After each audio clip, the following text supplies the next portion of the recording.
Today, leaked HR memos suddenly went viral, prompting claims that Blake Lively may have exposed a supposed smoking gun online.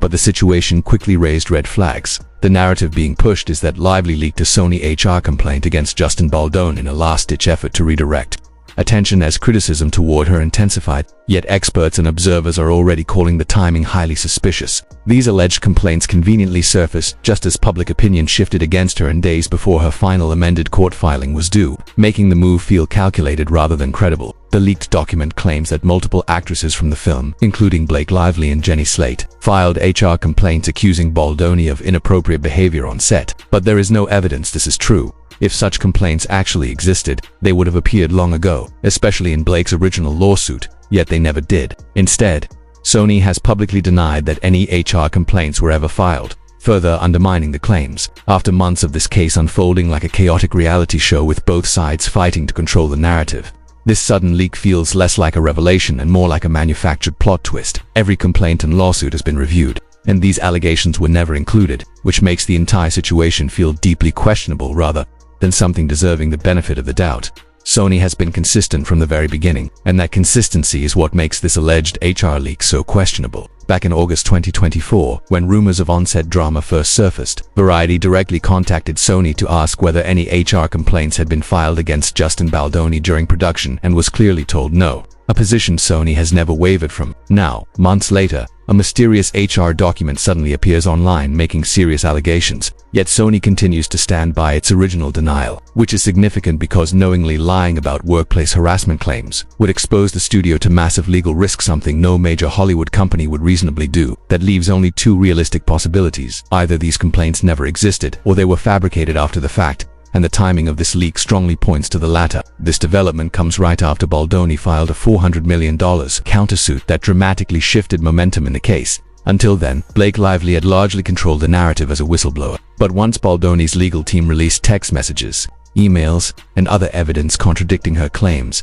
public opinion began to shift and inconsistencies in her story became harder to ignore, with her amended complaint representing what many see as her final chance to respond. The sudden emergence of a new scandal feels less like coincidence and more like strategy. The leaked document itself raises further red flags, including a blacked-out date and vague details that seem carefully constructed for public consumption rather than legal scrutiny, given how Blake's team has repeatedly used major media outlets to shape perception, notably by going to the New York Times with limited time for response. It's not unreasonable to question whether this document was designed to regain control of the narrative before trial. If this alleged HR complaint turns out to be fabricated, the consequences for Blake could be severe, not just financially but in terms of long-term credibility in Hollywood, especially as Baldoni continues to gain support and favorable court rulings by strategically releasing evidence. The core issue remains unchanged, despite dramatic allegations, including claims of inappropriate touching described in the leaked document. No verified HR complaints were ever filed. No such claims appeared in the original lawsuits, and Sony's unwavering denial remains the biggest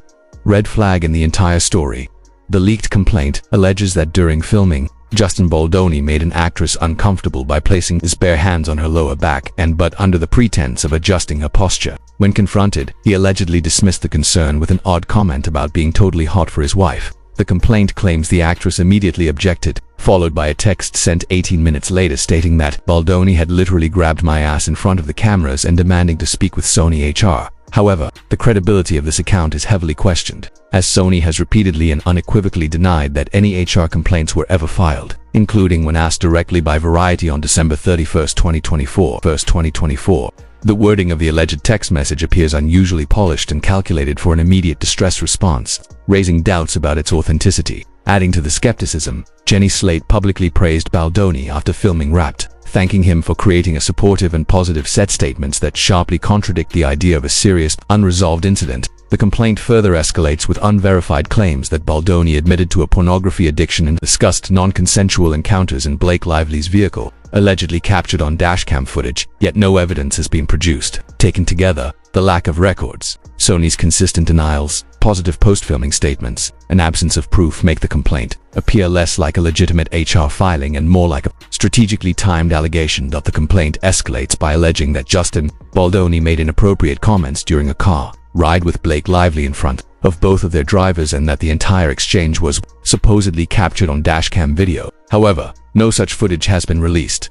despite it being described as potentially the most decisive evidence in the case. Even celebrity commentator Paris Hilton publicly dismissed the claim, stating his sources say no video exists. The complaint also revisits controversy over Lively's birthing scene in It Ends With Us, where she initially claimed she was forced to be nude, a claim Baldoni countered with court filings stating she wore a prosthetic belly and clothing, making the nudity allegation false. The leaked HR document adds that Lively asked for a blanket during the scene and was ignored, yet critics note she never raised this issue during filming, in texts, or publicly afterward, and no cast or crew members have corroborated her account. As an A-list actor with contractual control over on-set conditions, her silence at the time raises doubts.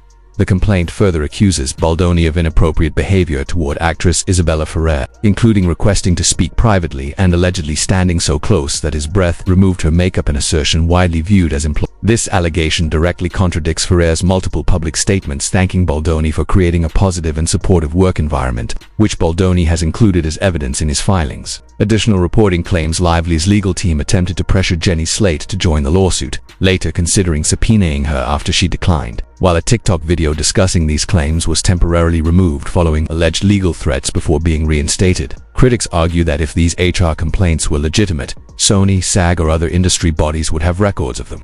Yet all deny their existence. Taken together, the absence of hard evidence, contradictory public statements, implausible details, and alleged attempts to manage media narratives have fueled skepticism that the HR complaints were strategically introduced rather than contemporaneously filed. Blake Lively's legal team allegedly pressured Jenny Slate to join the lawsuit against Justin Baldoni, raising questions about whether Slate's support was genuine or the result of strategic coercion. Similar tactics are suggested with author Colleen Hoover, who was reportedly promised potential creative control over the It Ends With Us sequel if she sided with Lively, though the rights were already controlled by Baldoni's production company. Reports claim Blake and Ryan Reynolds have used their Hollywood influence to reward loyalty and manipulate careers, with actors like Brandon, Selena, and Channing Tatum allegedly receiving opportunities contingent on supporting Lively's side. This pattern of love bombing and career incentives suggests the legal battle has expanded into that struggle for control of narrative and influence in Hollywood, with mainstream media favoring Lively and Reynolds due to their public image. Meanwhile, Baldoni's legal team, led by Brian Fredman, continues to systematically dismantle Lively's claims, exposing inconsistencies in the HR complaint leak and other filings. Despite the allegations and media maneuvers, the authenticity of the HR complaints remains uncertain, and the story continues to unfold.